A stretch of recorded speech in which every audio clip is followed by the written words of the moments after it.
My lifeblood is currently just a cute lesbian romance, apparently. Like, how long ago was it that I watched,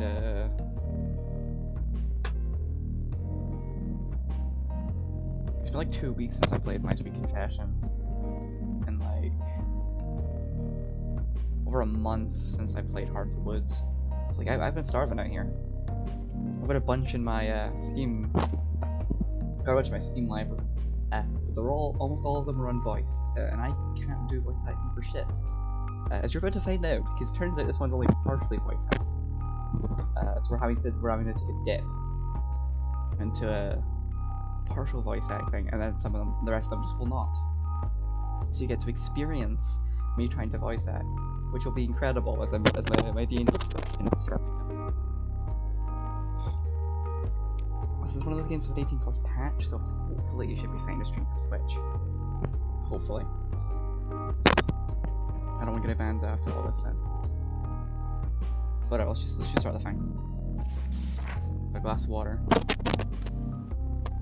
The first snow of the year should be a comforting sight. It carries a different feeling when you're so far from home. Winter has always been my favourite time of the year. The joy of warm fires and upcoming holidays is missing.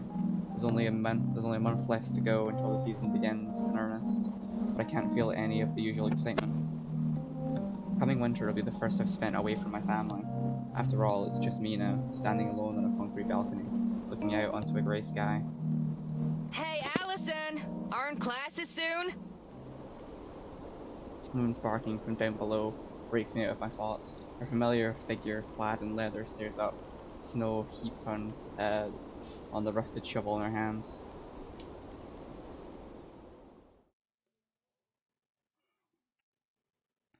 Looks like the heating's died again, and the inside of the apartment's no warmer than out there.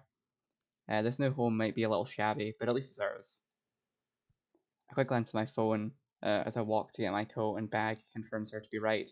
The morning's messages from a friend still showing on the screen. The idea of big news at this of all times filled me with worry. I'm already too busy just to try and keep up with my life. Big news alley, tell you in bio.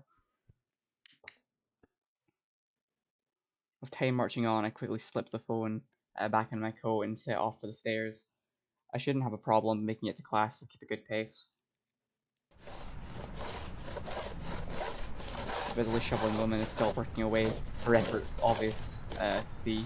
The snowfall's been impressive for a single night, but a good amount of time's already cleared her heavy. A good amount's already been cleared. A heavy breathing, easily visible in the cold air. Keeping a brisk pace as much to get to my classes on time as it is to try and warm myself up. Try to wave a quick goodbye. It's obvious she won't let me go without giving her 2 cents though. So she puts a shovel against the wall and takes a good stretch. Morning, Rose. Working hard already? Hey, someone's gotta do it. Not like those useless lumps will. Rose jerks her head towards the apartment. She's not really wrong, but her usual tactfulness is on full display. You all bundled up? Looks like winter's coming early going by the paper. Maybe the store was just lying to me, or the voice acting will miraculously cut out at some point. I'll be fine, don't worry. Just take it easy on the way there, right? I will. A big smile is her response as I start down the road. I know she knows that I'm right. This is hardly the first exchange you've had like this. Every other morning, Rose comes up with something or another to definitely not be concerned about. I don't mind though. That kindness is one of her better traits. The weather's been getting steadily colder for a while now. A few workers braving the morning chill are slowly making their way down to the bus station for work. Those staying behind grumbling as they shovel snow from the roofs of their cars and driveways. There aren't many students down this way as I walk, however. Student accommodation filled up fast and the nearby apartments were all rented out soon after that. Thank goodness for a family friend offering to let me live with them. Helpful as Rose may be, there's still some sense of being a foreigner. It's only been 2 months since I moved in and started classes at college. My circle of high school friends and boisterous family home turning overnight to a cramped apartment shared between Rose and I. As the school building comes into view, I join the tired masses staggering for the gates and towards their classes. Much as I might worry, I know that I'm not alone. I'm sure many of the students around me right now are going for the exact same thing. It's only now that I realise I haven't had my usual morning coffee back at the apartment to wake myself up. With little time before biology class starts, I have to content myself with a quick can of soda from the vending machine. Heading over to the Union building on the way to class. The morning chill is driven away. The usual gaggle of those sitting on the stairs and blocking the entrance. Throwing my hands together to summon some warmth, I head on in. The heating being cranked right up, you could almost forget it was winter outside. My relief doesn't last long, however. My heart nearly stops as a deafening clatter comes to my head. A couple walking arm in arm, skirt around the edges of the room, doing their best not to draw the attention of a blonde woman nearby. She grumbles loudly before delivering another kick to the pure abused vending machine in front of her.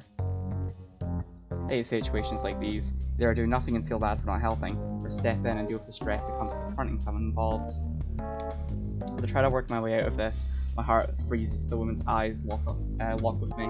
I must make for a pitiful sight with my hands raised defensively in front of me, her rage calming as she settles for staring daggers at the machine. Resigned to my fate, I reluctantly shuffle towards her as my heart beats wildly. As I do, her dour look is only made all the more intimidating from the bags under her eyes. Is something wrong? Stupid thing ate my money. No can or change at all. Threw $5 in there too. Rip. The vending machine here messes up sometimes. It's usually better to go through to the cafeteria for drinks. They should fix it then. Recounting the event only serves to stir up her annoyance. Another foot being jammed into the accused. The horrible noise makes me cringe again, and I'm starting to worry she'll hurt herself as much as the machine itself. Don't kick it again! Why not? Thing's already broken, isn't it? I want to say that I'd rather not get in trouble with the staff, but I get the feeling that wouldn't faze her. Reviewing my options as quickly as I can, there's only one solution I can think of that might settle her down. Probably shouldn't, but if no one's paying much attention... Which drink did you want? Gives me a curious look after I manage to squeeze the words out, but eventually points. I was just grabbing a lemonade on the way out. Could you turn around for a moment? With great reluctance, she turns away as I ask. I doubt she could work out what I'm doing by looking, but it's better to be safe than sorry. Closing my eyes and silently moving the right sentence to make sure I don't mess it up. I go about my business.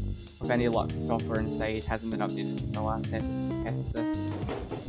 A long sigh of relief passes my lips as the vending machine rattles away, loudly dumping a can to the small opening. Holding the can before the blonde woman's face as she turns back around, my reward is a somewhat impressed expression as she takes the item. Now that she has a drink and has had a chance to get her frustrations out of her system, she seems to be calming a little. Her height doesn't help her look any less intimidating though. With that, I consider the matter settled, as I nod and begin to walk away. Only as I leave do I realize my heart's racing after having to deal with her. Hey, wait up!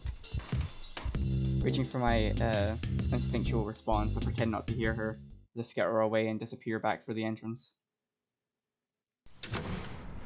The cold hits me like a wall as I leave for the door. I hardly mind giving a sigh to steady myself as I head towards classes. I only remember now that I'd intended to grab myself a drink. The fiddling with the machine probably made me too late. The empty campus grounds makes me nervous, making I don't think it's a typo. No, it isn't. making me take my phone in hand to check the time. A quick glance is all I need to send me dashing towards the science buildings.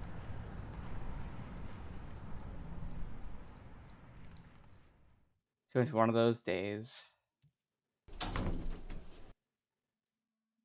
Panting for the run, I stagger into biology class with as much composure as I can muster. The sight seems to make a pitiable expression on the impression on the professor, who merely nods for me to take a seat. Settling my bag next to me, I quickly take the seat next to a now familiar figure. The diminutive Caprice shoots a grin and a wave as I sit, earning a smile in return. I say see a friendly face. As the professor gets back to lecturing, I grab my still pristine textbook from my bag, clicking through to the bookmark I added to where we are currently. Movement from the corner of my eye takes my attention, a ripped piece of sketch pad sliding before me. Oh no, your perfect attendance record, what happened? Question mark. Her writing is surrounded by various doodles and scribbles already on the page. I should pay attention to class, but it isn't easy to wave off Caprice. Then again, this is largely reviewing what we were covering in high school, what we covered in high school right now. Probably wouldn't hurt to chat with her a bit. Go held out with someone. I read a brief reply and a little accompanying drawing before sliding it back over.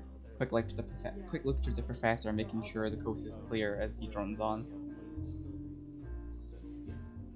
Caprice's reply as the page is passed back makes me grimace.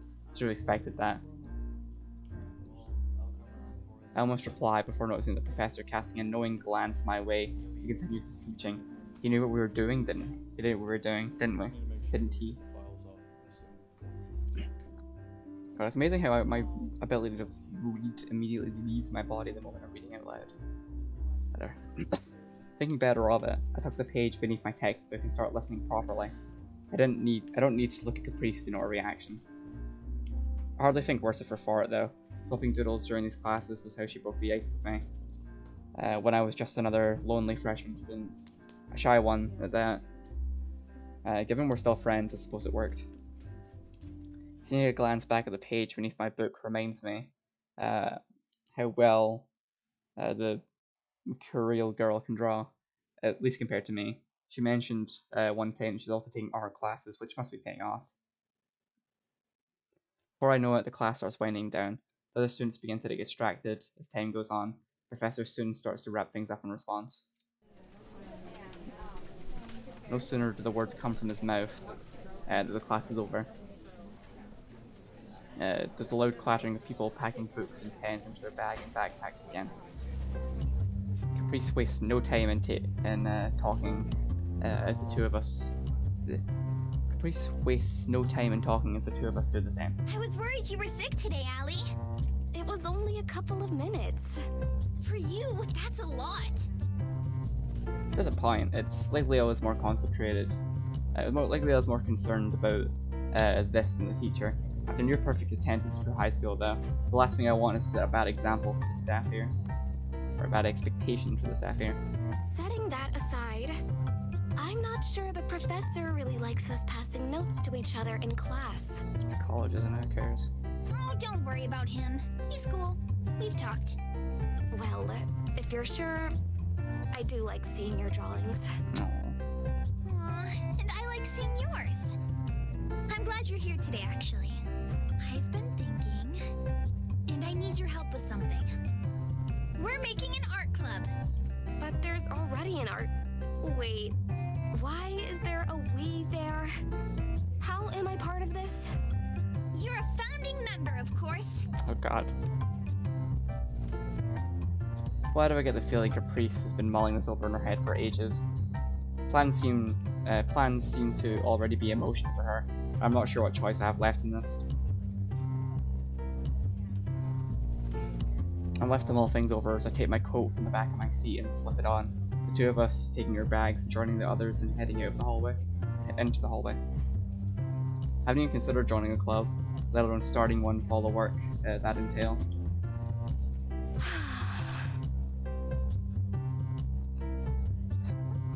Here's where the partial shit comes in. I can help, but I have my schoolwork to concentrate on, you know? Getting a scholarship isn't easy, and I'd rather not waste it. Ah, right, you were majoring in chemistry, weren't you? I give a nod, I'll be a slightly guilty one. Not that I'd dare to have told my family, but I only picked chemistry because I happened to be good at it. Like most things in life, I just went with the default option before me.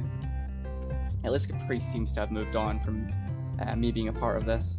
I have enough going on in my life between moving to a new home and studying for college. To think about spending time in clubs and things. I'm surprised you're taking biology classes, to be honest. Aren't you more into art? It's hard to pick a favorite. Right now, bio is just the entry-level stuff, so it's boring, right? I talked to the professor though, and we're getting into some marine life chapters soon.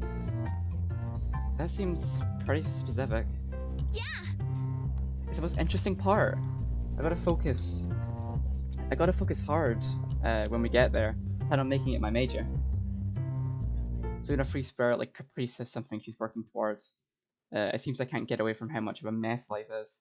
What my life is. I have no idea what I want to do for a career. The two of us head outside with our next class. Our next class is in the other building.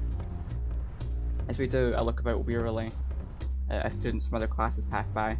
Rather not bump into that angry woman again. Who we held up with anyway? Bump into a friend? That would require there to be another beyond her in the first place. She's about the last person I call a friend. Kind of scary, actually. Should have been asking out of small talk before, but now I have her full interest. With reluctance, I think back to the event. Not sure if you'd know her. Tall, blonde, green eyes, very sharp look, high boots, kinda pretty. Now that I have time to think it through, she was pretty beautiful. And more than her body too. I liked her sense of fashion. I think I know who you're talking about, actually. Huh? You do? Yep. Our other founding member. Doesn't drop the idea of me joining at all. And now wants her of all people to be part of this. My reaction to the news apparently shows on my face. If we're thinking of the same person, I've seen her around. And I've heard some things. She floats about the art department a lot, so the other art students tried to grab her. Doesn't even pretend to consider it, just told them to get lost. Which means she's still free.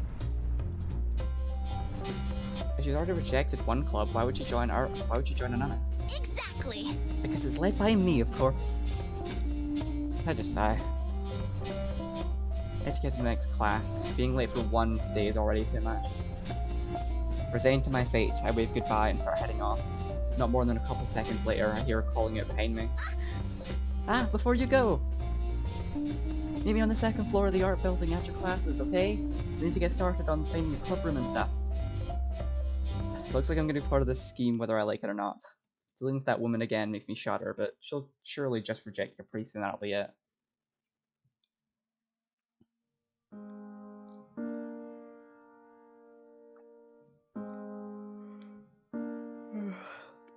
Walking through the halls at these hours is a wholly different experience to the normal hustle and bustle.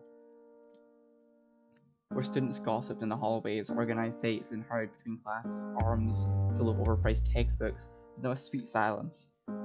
All to be seen at this hour is the odd straggler thinking more about dinner than schoolwork.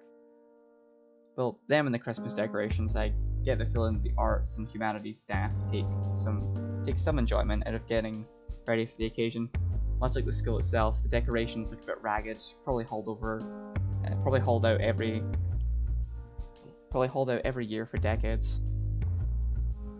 Got a lot to do until Caprice shows up. Exploring the arts building and peering into this classroom, or that winds up passing the time. Heading up the stairs, I take my time strolling through the hallways. Everything is bathed in the orange of the sunset, the quiet of the halls giving the building a serene atmosphere. It's calming after the day's events. It isn't until a good few minutes pass that I find the first thing of much interest, a single room with the door left open. Curiosity getting the better of me, I stroll up to the hallway and gingerly step inside. This again closed the door for them. With only a handful of chairs actually set against the tables, I think the room unused, if not for the paints, papers and sketchbooks strewn across the top of the cupboards. If Caprice wanted a club room, this would be as good as any. As I peer about, the sight of one particular canvas amidst it all catches my attention. Painting of a woman standing in water, sits drying on the easel. I don't know. I'm not a painter. Painter's utensil still lying out. Stepping up to look at it, I'm surprised by how old-fashioned it is, like the kind of oil painting to be drawn a century or two ago. Every brushstroke and line has depth to it, the painter's every movement clearly visible. I felt myself struck by its beauty, time slipping by me as I stare. Her soft-looking skin and flowing locks of hair are enough to make me wistfully sigh, her face telling me of her free spirit. It's beautiful. I thought her suddenly interrupted by the creaking of the door opening further, causing me to whip around in fright. Oh, it's that girl again. The particular person standing in the doorway looked straight at me. The particular person standing in the doorway looking straight at me does nothing to settle my racing heart, much less the fact that I'm not even supposed to be in here. Sorry, I mean, really try to stammer out something, but the words keep catching in my throat. Oh, it's the vending machine girl. Allison. Hi? Allison Merlot. So, you do have a name. Elaine? Hold on.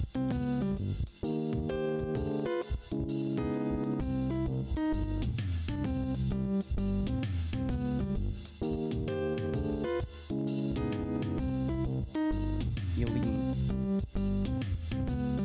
Apparently Eileen. It's Eileen Turner, for what it's worth. I quickly nod. For all my nervousness about maybe being somewhere I shouldn't, Eileen doesn't actually seem to care that much. In fact, she almost looks bored. If this room's used by a bunch of people, there's a good chance she may not know I'm an intruder. Well, I'm gonna close the place. If you want anything, you should grab it. Not that I think you have anything here. The cold edge of her voice freezes my entire body. Wait! I mean, I can explain. Eileen narrows her eyes and crosses her arms, waiting for my response. A response which is interrupted by a familiar voice booming from the entrance. Allie! Hey, Allie. I don't think I've ever been so glad to see Caprice, given this art club business was her idea. It's for the best she explains it all. Eileen doesn't look impressed as Caprice skips into the room, looking the way that looking this way and that like some tourist. Good work, you already found us a room. This'll work perfectly. So, Caprice got herself a new goon. I wish I was surprised. Yeah! Yep. You're not supposed to agree with that. And what do you want this room for, pray tell? Well... the current art club is horrible. It's awful, I'm sure you know. So instead of dealing with them, we're going to form our own, and it looks like you and Allie have found us a club room. I see what's happening now. Caprice engineered this situation so we'd all be here together. This isn't a very subtle scheme, but that's all the more reason for her to come up with it. I try my best to backpedal in a way that don't upset either. I just thought we'd draw a bit. Don't mean to intrude. Seriously? I got permission to use the room to practice. This room to practice my painting, not for some damn club. Cool! Sorry, but it's 2 against 1, majority rules. I didn't say anything about a club. Well, too bad. This is a dictatorship. Eileen stands her ground, staring down at her opponent as I try my best to stay out of their argument. Her resolve doesn't last long, though. Her resolve doesn't last long, though. Realizing the futility of it, she eventually heaves aside Caprice's antics. I can't say I wholly blame her.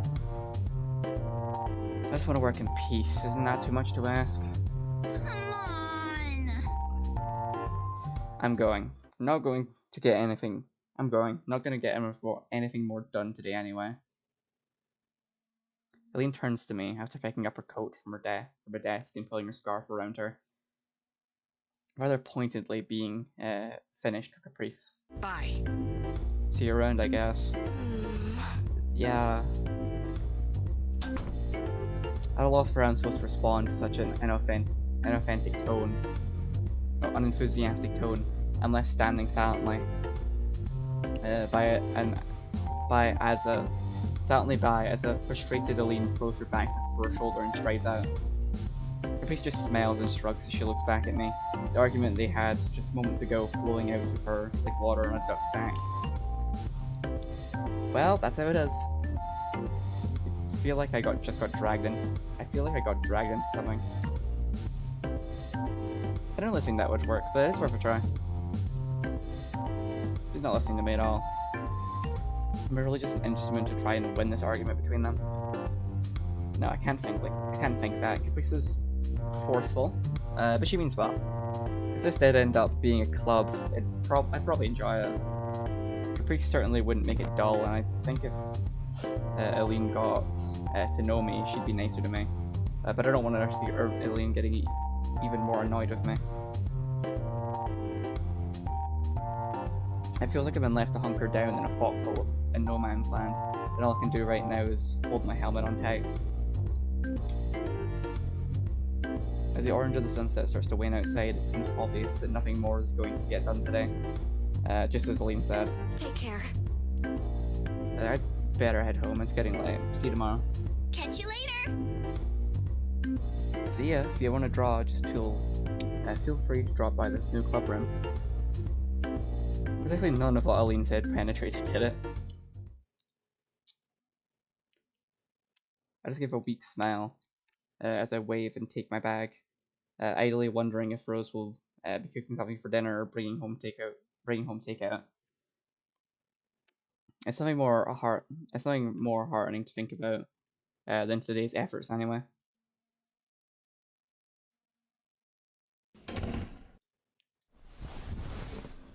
As I collapse into the couch and settle in, the deafening sound of silence rushes in. The odd passing car from the street below the apartment only highlights the quiet of the room. Plucking my phone from my pocket after dropping my bag on the cushion beside me, I take quick note of the time. I guess Rose got stuck in traffic. And they're going to tell us the time? Can't believe them.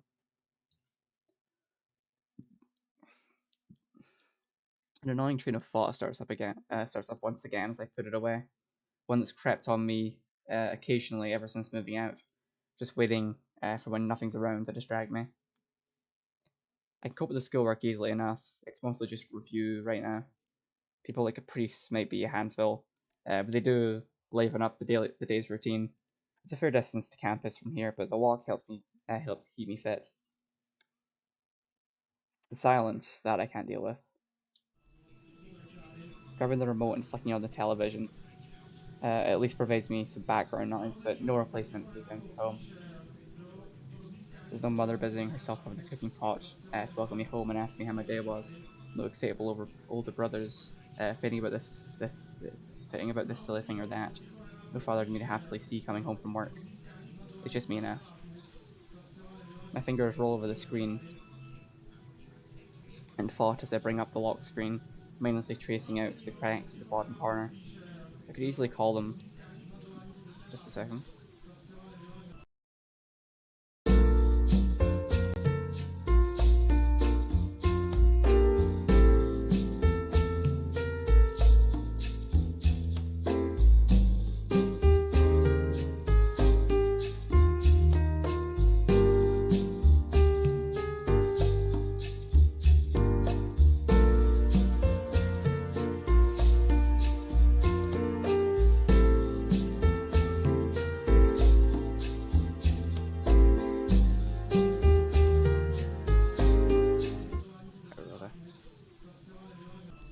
fingers roll over the screen and thought as it brings up the lock screen, and it's like tracing out the cracks in the bottom corner. I could really easily call them right now.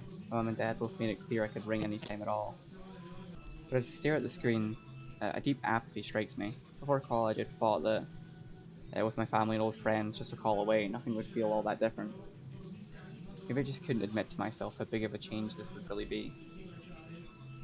Admitting defeat, the phone ends up on the couch beside me as I watch television. The news is interesting today, so at least it's some distraction from all this. Just when I thought I'd finally found a friend or two in college, it ended up being a mess. Why do people have to be so complicated? As the door behind me opens, I close my thoughts on the subject. There's no point in mulling things over any further.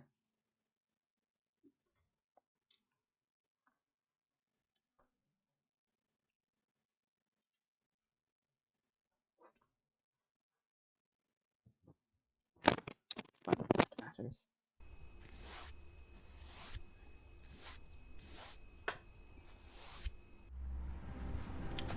Saturday's morning air is brisk as I stagger back from the supermarket, hands full of bags. The apartment itself may be nothing to write home about, but it's certainly in a good location.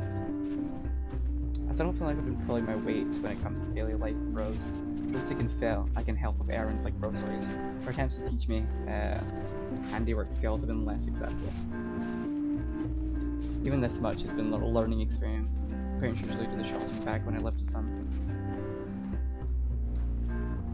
Reaching the apartment, I find Rose crouched outside working on her motorbike. She looked perfectly content as she whirls away her time with pillows spread around her. As if a child happily playing with her toys. Hey. Working on the bike again? Hey! Oh yeah, that was quick. She levers herself up front before peeling back the edges of one bag with a finger to peer in, then another. I'm a little worried as she checks over my work. Having to hold my breath as she does isn't exactly helping. I'm still not used to the acidic smell of her smoking. But maybe that's a good thing. Good work, everything we need, and no weird impulse buys.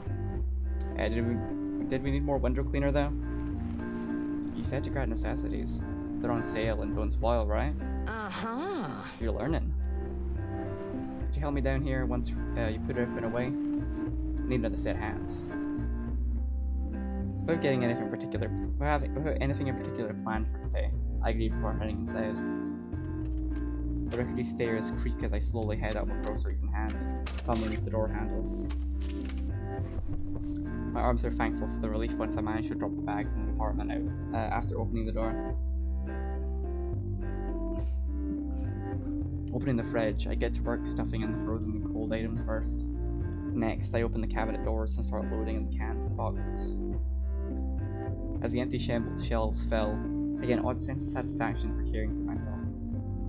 Living as an adult is busy work, but it's rewarding in its own way. There's an odd and unexpected feeling of accomplishment from doing even simple tasks. I'm sure it'll wear off in time, but I'm holding on to it for now. With the job done, I close the cabinets and get back to look about the room. The apartment is barely any warmer inside than out. I suppose there are downsides as well as upsides. Couldn't get it out of my mind as best I can, I head back down to Rose. Slipping back outside and closing the door behind me, familiar clangs and bangs carry on the air as Rose works away. Pass a rag, would you? Quickly take a seat near her on a patch cleared of snow, grabbing one of the turn-up pieces of old shirts and handing it to her. She seems to be cleaning out some part of the engine or another. Anything interested in having a skill? Not really. The skill works isn't too hard so far. A friend wants to start a club. A club, huh? That's cool. What kind? An art club, apparently. I'm not really sold on it though. I need to study, and she basically came up with the whole idea herself. Rose passes the rag back and puts the part in place, motioning for me to hold it while she wrenches it back in. After a few grunts, the job appears to be done. She puts the wrench down, clunk, and turns back towards me. Life's not about studying. I know you were a teacher's pet back in high school, but you could stand to be a little more social. So it's just again, this is another downside of living here. So much of my time is spent alone with Rose. There's, for better or for worse, no easy way to escape the questioning. I know she has my best interest in mind though. I'm glad to have someone around to help me get to grips with adult life, even if I did find her intimidating at first. What was your college life like? Never had the chance to go. I don't feel a surprise as she heads back to her bike. I've only known Rose for a couple months now, so I'm still finding out new things about her all the time. Maybe you get why I'm on your case about all this stuff now. Not everyone gets the chances you have. Spend the most of it. Go to parties, get some friends, and maybe a boyfriend sometime. Even if it doesn't last, it'll be a start. Family always pushed me to put such things aside and focus on my education. So that's what I did. The simplicity of life back then suited me just fine. And it worked out well going by my scholarship. I was never really interested in boys because I was so caught up in learning. So I'd like to say, I want to sit down. I was never really interested in boys because I was so caught up in learning. That's what I'd like to say, but if I'm being honest with myself, but I'm honest enough with myself to know that's not the whole story. Seeing Aleem last week reminded me of that. Women like her kept catching my eye, and there was that painting of hers. As time goes on, that difference in what I like looking at gets harder and harder to explain away. Allison? Rag? Allison? I hastily placed a rag in her outstretched hand. Rose using it to try and rub some of the oil and grease off her hands. I'm sure she wouldn't mind if I'm not straight, if that's truly the case. Well, I'd like to talk with her about it. I can never quite seem to find the right time. You right? Huh? Yeah, I was just thinking how life is complicated. Whatever you say. Hey, you brought that ice cream I asked for while you were out. It's in the freezer now. Why?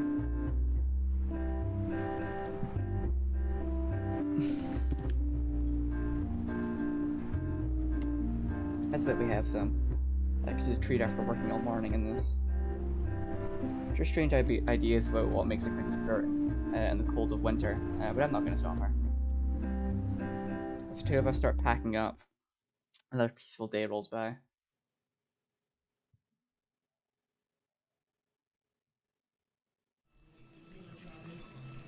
A loud yawn from Rose emanates from the couch. The droning of the television, briefly overshadowed. The only other sound is the coffee pot boiling away in the kitchen, punctuated by the occasional passing car. Only half awake and still acting on autopilot, I lazily wake to sleep from my eyes as I stagger towards the door, the smell of Rose's toast wafting invitingly through the air, making me envious of her later start to work. I let out a yawn before I can stifle it, causing Rose to look over from the couch. There she is. Hey. Wow, you look like hell. Thank you. Stay up too late playing on your phone or something? Doesn't look like you got an hour of sleep. But Rose is less than thankful about this. It's true that I shouldn't be so tired. I'm usually a morning person, but right now I can barely remember where I even put my phone. Rose picks herself up from the couch as she finishes her breakfast, brushing toast crumbs off herself as she starts towards the kitchen. Just the neighbors being loud again. I'm surprised you didn't hear them. I may say that, but it's hardly any real shock. She slept like a log, which I've always been jealous about. Rose puts down the plate in her hand, giving the matter more thought than I intended. One's above us, right? Man, I'm sick of him. I have to go talk to him later today and get him to knock it off. Making a racket during the day is one thing, but night's another. You don't have to do that. They may be quiet from now on anyway. She looks surprisingly disappointed at my attempts to offer concern. You have to stand up for yourself sometimes, Allison. Waiting for things to blow over ain't always gonna work. I wind up rubbing my neck and avoid outright answering. Apparently dropping the topic, She sighs and disappears into the kitchen after taking her plate again. I just don't want to cause a fuss, especially on my behalf. Is that really so bad? With time rolling by, I glance about and see my phone in the corner of the table. Slipping it into my coat pocket, I skip over and grab my bag standing by the door.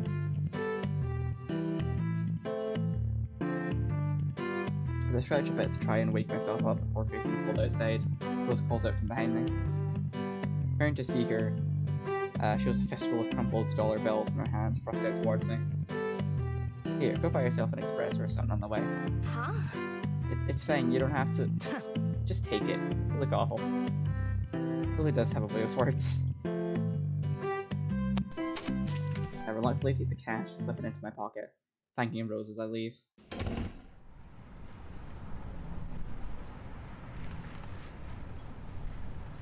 As soon as I get out the door, the weather hits me. Looks like it's going to be a harsh winter this year. The cold and snow dumping down being made all the worse by the chilly fog hanging in the air. Twisting my head to and fro to bury it in my scarf a little bit better, I set off down the road with my hands firmly lodged in my coat pockets. There don't seem to be many people around that are braving the weather. Not that I blame them.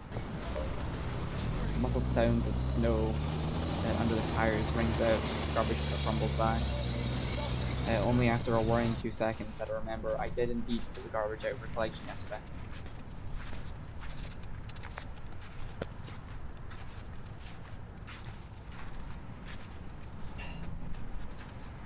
Reaching the campus, welcome state of a cafe nearby lifts my spirits. Overheard students mention the coffee here is good, and it's conveniently right next to the campus. It looks homely enough from the outside, and only has a handful of people inside at this era. As I peer through the windows, with a quick brush of the fallen snow off my shoulders and bag, I take a breath and walk in. A bell above the door rings as I enter. The smell of coffee on the air, combining with the homely styling inside, makes for an immediately cozy atmosphere. Joining the couple of people online, I rehearse the order in my mind to make sure I get it right. The barista's nice smile towards the other patrons keeps making me trip over myself. I've never been great at dealing with strangers. She's just like me for real.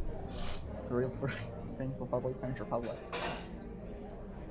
Coming to the front of the line, I managed to blurt out my order of a latte with sugar before I can mess it up. She smells and takes my payment, leaving me to wait to the side as it's prepared. I believe I consider having it here, given how relaxing the cafe is. That's before I noticed Caprice loudly chatting with a tall man sitting across from her. I'm surprised I didn't notice them. I must really be out of it. As a cute barista slides the coffee towards me, I decide I'd better leave the two in peace and drink outside. Before I can, Caprice catches sight of me and begins excitedly waving her hands in the air. Allie! Hey, Allie! Over here! Allie!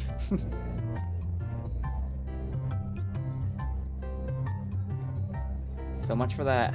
Coffee in hand, I wearily walk over to their table and look from one to the other. Morning, Caprice. Wallace. I like Wallace. I'm already vibing with Wallace. Upon Caprice moving her backpack off the chair and placing it on the floor, I take a seat. Allison here is a good friend and one of the founding members of the art club. The new art club. This is Caprice's rodeo, as I am content to let her deal with the club as she wants to at this point. It takes me a moment to realize she referred to me as a good friend in particular. We've only known each other for a couple months since the semester started, but I'm glad she thinks of me like that. Hi, I am some guy Caprice found. Yeah, I'm already loving Wallace. Who does have like the 1,000-yard stare look about him. He's our fourth member. As he sighs forlornly, all I can offer is a stilted smile in response. Priest looks so comfortable dealing with him that I assumed they'd known each other already. And to think of it, Caprice has no problem dealing with Eileen either, despite barely knowing her. I'm impressed at how she can talk to strangers with just the same amount of confidence as friends. Maybe she even considers him one already. So what'd you get up to over the weekend, Allie? Just housework and errands. It's surprising how much time I spend on that sort of thing now that I've moved out. I get what you mean. Thankfully, I split the work with my roommates. It's my roommate that makes me want to pick up the slack. Priest looks to Wallace for his input, making him part of the conversation. I look after the family gun shop on weekends. Nothing glamorous, but enough to get by on. Priest continues on chatting, mostly with him. Wallace quietly nods, adding a yeah or I see if needed to get the distinct feeling he's being talked at more than being talked. I get the distinct feeling he's being talked at more than talked to.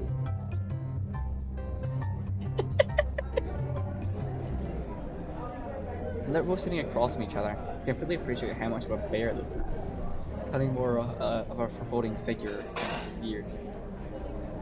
I can already feel myself shrinking in response. For once not to stare at him, I turned to the coffee steaming away before him. Flat black with the lid taken off to let it go faster. I can taste how bitter it is just by looking at it. The conversation is suddenly interrupted by a phone going off. Apparently Caprice's, as her hands dives into her front pocket of her hoodie and retrieves it. I'd like to ask, where her pocket's at? Wallace and I look at each other as she wanders off for a few steps to take the call, unsure exactly what to do with ourselves. So it only takes a few seconds before she returns. Sorry guys, gotta go. Roommates need me. Wait! I'll see you two around. We've got much more to discuss. With that, she grabs her backpack and skips out into the winter air without another word. I think she's very good. Going by her face, I'm more worried about this than she is. Left alone with Wallace, I sip my coffee for something to do, glancing in this direction. It's more relief than anything. Fucking here in the awkward situation of like, do I leave? Is it rude to leave? Do you make conversation? I don't know. This baby. She means well. I know she does. Even if Eileen doesn't think so, I just have to keep telling myself that. I know, I'm glad I didn't say anything. Much as I would like to leap to her defense, she is pushing this awfully hard. If she's trying to start a conversation, I feel I should at least try to reciprocate rather than letting him twist in the wind. So, you and Eileen know each other? He gives a nod after taking a long sip of his coffee. They must be so awfully bitter. We're friends. Met when she was a freshman in high school. Caprice saw us together and made the connection. Oh. She's filled me in on this club business. I'm going to guess you were pulled into it? Something like that. It kinda spiraled out of control. Sorry. Wallace simply shrugs. Not the first time clubs have been pushy about scouting members. I was actually thinking the whole thing might be good for Eileen. Her single-mindedness is her best and worst trait, really. I don't want to say please put up with Eileen, but I'm having trouble working out a better way to word that. Alright, I love this guy. Immediate candidate for best character. She isn't a bad person, just driven. I'm sure you know someone similar. I just shudder what her reaction would be to being told she and Caprice are similar in any way. But I'm not sure about dealing with her. But it's hard to deny someone worried about their friend. Well, it seems content that he's managed to get his point across, his hands hanging in the air as he thoughtfully sips his coffee. It reminds me that I should drink my own before he gets cold as well. Whether it's said as a harsh contrast to the nice atmosphere here, which might be why more students are starting to file in before class starts. The coffee's nice as well, so maybe I'll make this a regular spot if I can afford to, that is. As for my companion, I think I'm starting to see him in a better way. He's just concerned about his friend. Maybe he's a gentle giant type, who isn't that threatening after all. Who isn't that threatening at all. With his cup empty, as he sits down, Wallace sits back to save a laugh in his taste. Well, I've said my piece. Caprice will probably give up on me, but you and Eileen are another matter. Caprice is a good friend. I can handle her. It was nice meeting you, Wallace. Carefully repeat his name to try and engrave it in my memory. I have no doubt I'd instantly forget it otherwise. He's perhaps overly hopeful when it comes to Caprice, though. Thanks. You seem nice, so hopefully Eileen will ease off a bit. He levers himself off the chair with a grunt. He has a glance outside before grabbing his scarf and hat once more. Good luck with class. Thanks. You too. With that, he leaves the cafe, sliding past someone coming in, staggering through the terrible weather outside as he goes. My next class so soon, I better finish this coffee off quickly. With that in mind, I concentrate on taking as big gulps as I can before looking unsightly. It's funny how one thing leads to another, though. It feels like a snowball's begun to start rolling, meeting new and interesting people since I started here.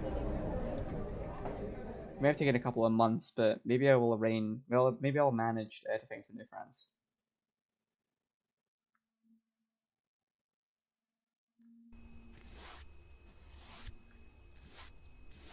A fancy ass transition. Right, usually I'd stream for way longer, but honestly, I'm just really fucking tired tonight. And I'm just, I need to get in, there's like a vibe, not vibe, like a, I don't know how to describe it, it's like, sometimes I get like really into it, and I'm like doing really well. I'm just like, I'm like in the zone, visual novels, but tonight it's just not one of those nights. So, I'll save here, and I'll come back to this next week, and hopefully I'll be able to get in the zone, or whatever.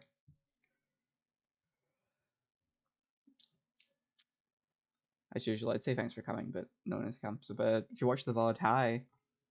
Thanks for watching.